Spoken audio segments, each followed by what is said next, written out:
পৃথিবীর কোন নবীর কবরে মাজার আসেনি? পৃথিবীর কোন নবীর কবরে ওরস হয়? আরো জোরে বলেন, পৃথিবীর কোন নবীর কবরে ওরস হয়? হ্যাঁ, আচ্ছা, নবীদের থেকে বড় অলি পৃথিবীতে আর কি আছে? কি ভাই, তাহলে বোঝা গেছে ওরসের রাস্তা নবীদের রাস্তা না। সুবহানাল্লাহ বলেন। ওরসের রাস্তা কি না বলেন না, আবার বল, ওরসের রাস্তা কি না?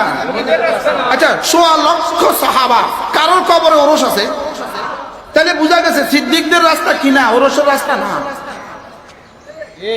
মন রাগ করে ফেলছেন মনে হয়। নবীরা কাকে কাকে সেজদা দিছে? জোরে বলেন, একমাত্র কাকে? তাহলে আল্লাহ ছাড়া যদি অন্য কাউকে সেজদা দেয়, এটা কি নবীদের রাস্তা হবে? আল্লাহ ছাড়া অন্য কাউকে গিয়ে যদি বলে বাবা একটা গরু দেন, বাবা একটা ছাগল দেন, কি? এরা সারাদিন খোঁজে মানুষের কাছে, সারাদিন খোঁজে মানুষের কাছে। নিজেরা কি বুঝায়? আমার কাছে কিছুই নাই, এটা বুঝায় না? বুঝায় না বলেন? আচ্ছা, আপনি একটা ভিক্ষুক মহিলা আছে আপনার ঘরে, মা 4টা চাল দেন, আপনি তারে গিয়া বলেন আমার $500 দাও, জোরে বলেন, মহিলা কি বলবে? পাগল। কত নম্বরের পাগল আপনি? আমি আপনার কাছে চাল খুঁজতেছি, আটা পোয়া চাল খুঁজতেছি, আপনি আমার কাছে $500 খোঁজেন, পাগল।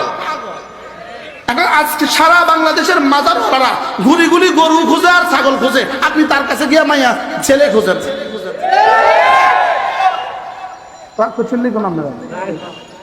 আপনি খুঁজতেছেন তার কাছে গিয়ে কি? এই ছেলের দাম বেশি না গরুর দাম বেশি?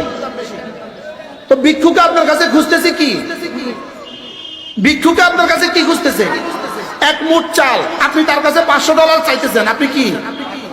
জোরে বলে না। ভিক্ষুক আপনার কাছে $1 চাইতেছে, আপনি তার কাছে $500 চাইতেছেন, আপনি পাগল না বুদ্ধিমান? তো যেই পাগলে আপনার কাছে গরু চায়, ওই পাগলের কাছে আপনি ছেলে চান কেন? কি বলছি বলেন? রাগ করছেন নি কেউ? রাগ করলে কোনো লস নেই, আগামী বছর দাওয়াতের লেগে আবেদন দিয়ে দিছে, টেনশন নেই, আলহামদুলিল্লাহ। কি তাহলে ও আমার কাছে চাইতেছে কি? চাল। আমি চাইতেছি তার কাছে কি? $। এবার এই মাজারওয়ালা আমার কাছে চাইতেছে কি? গরু। কি চাইতেছে? আর কি? ছাগল। আর কি? চালের বস্তা। কি চাইতেছে? আমি তার কাছে চাইতেছি বাবা আমাকে একটা ছেলে দাও, বাবা আমাকে একটা মেয়ে দাও, বাবা আমার ছেলের বউর ব্যবস্থা করে দাও, আমার মেয়ের বিয়ের ব্যবস্থা করে দাও, আমার মেয়েটার সুখের ব্যবস্থা করে দাও। কোন বাচ্চা করতেছে পাগল? কি এটা কত নম্বরের পাগল? তাহলে এরা কি সিরাতুল মুস্তাকিমের উপরে আছে? কি হয়, রাগ করতেছেন কেউ? তাহলে সিরাতুল মুস্তাকিম নবীদের রাস্তা, নবীরা গায়রুল্লাহকে সেজদা দেন নাই।